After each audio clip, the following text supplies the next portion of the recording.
আজকে আমরা পঞ্চম শ্রেণীর ৪৪ পৃষ্ঠার ৩ নাম্বারের ৬, ৭, ৮, ৯, ১০ সলিউশন করব।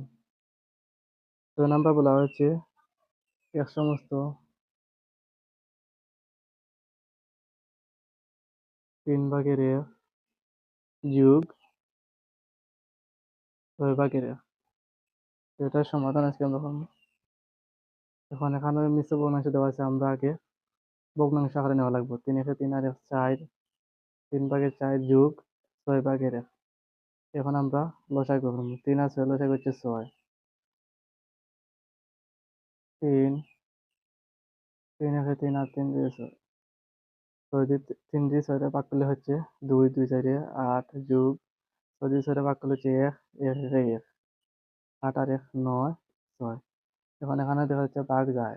৩ × ৩ = ৯, ৩ × ২ = ৬ সমান ৩, ২। এখন আমরা মিশ্র ভগ্নাংশ বানাই লাগবো। সেটা হচ্ছে ২, ১,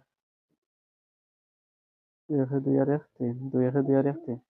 ওটা হচ্ছে ৬ নাম্বার উত্তর। তারপরে হচ্ছে ৭ নাম্বার।